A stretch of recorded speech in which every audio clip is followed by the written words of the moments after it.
I just got an Asus ROG Ally, and it seems like tradition is that anytime you get a new piece of hardware, you have to test Cyberpunk on it. And then I started just playing another playthrough, and then I realized I was making a huge mistake. Don't play Cyberpunk 2077 right now. Phantom Liberty DLC is just around the corner, and it is going to change the whole game, and I'll tell you why right now.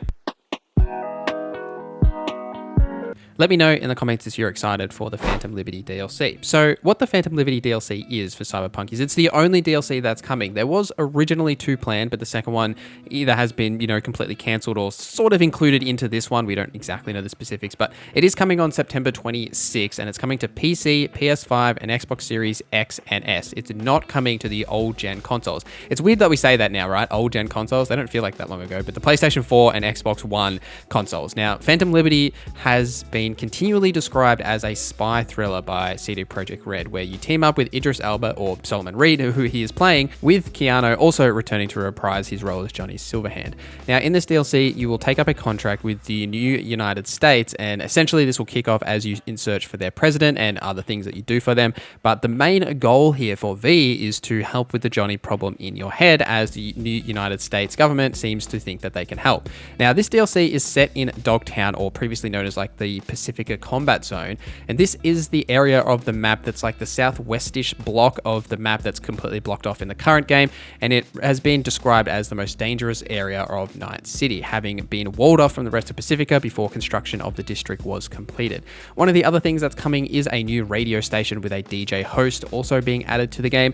Now, this is just like the bare bones of what's coming to the game, right? All this new content in the DLC is going to be great, but what I'm really interested in is the complete overhaul of the game's main systems. So in a GameSpot article, it's been described that nearly every system has been touched up or redone, and new mechanics have been introduced, such as car combat, and these features aren't limited to Phantom Liberty. So this includes a skill tree complete rework, armor changes so that armor is now linked to your cybernetics, and in turn that reworks cybernetics, and that we'll get into that in a little bit. There's a cop system rework, a brief shot of car combat, which we already have seen and been mentioned.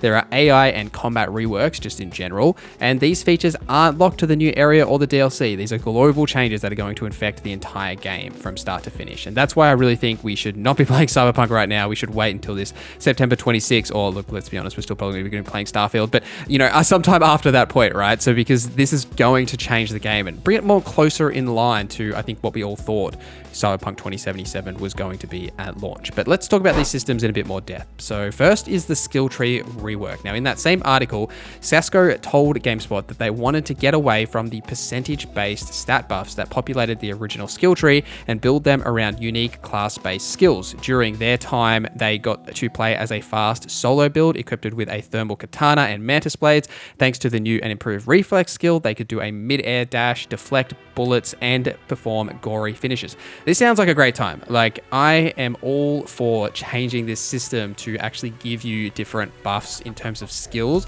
rather than just like increasing stats. It's a little bit more similar to, say, The Witcher 3's skill system, and it's also much more in depth in that we'll be able to create new builds that actually are meaningful rather than just like improving your ability to use specific weapons.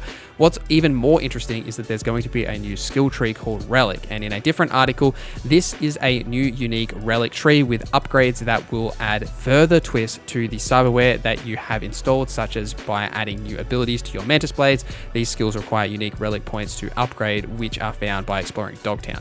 My expectation with this Relic skill tree is obviously the one that has been grayed out since the beginning of the game. I always wondered what this was. Like, I felt like there was something that was cut here, and it seems like maybe this is what it was. It just wasn't ready in time, and now they're adding it to the game. But my guess here is this is definitely going to be linked with some of the cyberware changes because of the way that cyberware now directly affects your overall like mental health and like the possibilities of cyberpsychosis and the negative effects of that. Having this relic in your head is probably a way that you can prevent those negative effects from happening. That would in turn make sense as to the skill trees being linked to this in that same sort of a way.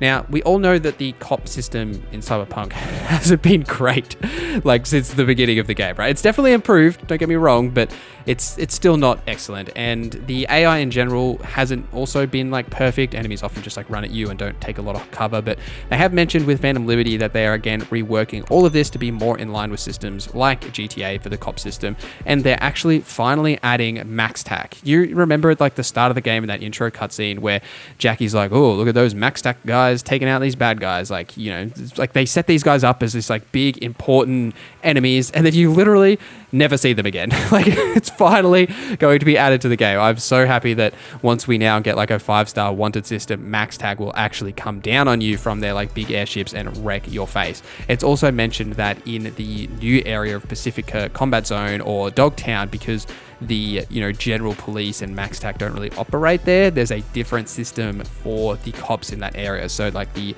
drug lord that's leading this area will essentially have his own like police force that are going to enforce these sort of rules and stuff in that area. So they won't have max tac there, but they'll have like their own variant. Now the AI as well is seemingly getting a massive improvement. If you've watched any of the previews or listened to any of the people talk about who have played it since the Summer Games Fest, a lot of them talk about these AI improvements and how combat feels much more responsive. Enemies will flank you to get better positions and sort of move around the battlefield a little bit more, and I'm definitely keen to get my hands on that myself and experience the differences, because in the current game sometimes, especially at launch, the enemies just kind of stand there and wait for you to kill them. So I'm really interested to see how that actually interacts. But it's also mentioned that AI improvements to NPC behavior as well, so like the crowds and information and stuff that you see out in the world. Now, one of the big changes, I think, is the cyberware changes. So as you progress, you'll increase your cyberware limit, and if you install too much of it, you will hit a various debuffs, a la like Edge Runners. You know, if you've watched that, no spoilers here, but if you do watch Edge Runners, it seems like there's a bit of inspiration for this system from that, and I really like this. It's also mentioned that Dogtown adds new technology to the game as well, especially found on the black market area in Dogtown.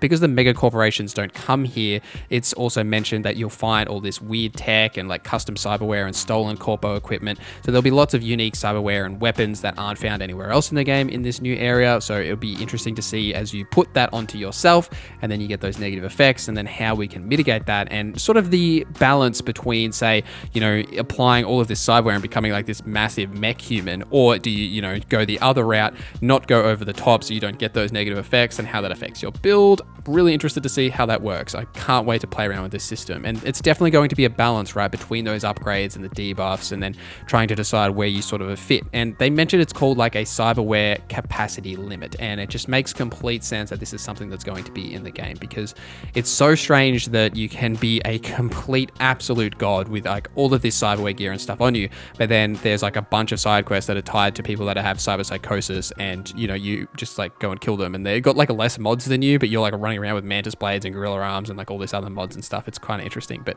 I also hope that this system reflects actually physical appearances too, like the more cyberware you have on you, maybe your actual, you know, you can see it on you a little bit better. That was always something weird to me, that you didn't really see it, but you see it on other people as well. But even outside of that, the fact that armor rating is now linked to cyberware, I think is really critical for the game too, because you can actually wear clothes that don't look ridiculous. I can't wait to put on some clothes that don't look absolutely ridiculous just because they have a good armor rating. Like, I basically just stuck with the Johnny Silverhand gear, even though it's not the best, because it actually looks good. But I'm really excited to see what that is like in this DLC once it does finally come out and we get our hands on it. But let me know what your thoughts are in the comments, guys. I just wanted to break down this whole system, as I really wanted to talk about it at Summer Games Fest, but I never got around to it, so we're finally returning to it here. But thank you guys for watching this video till the end. Thank you to our members for supporting the channel. My name is Norza, and I hope you have a great day.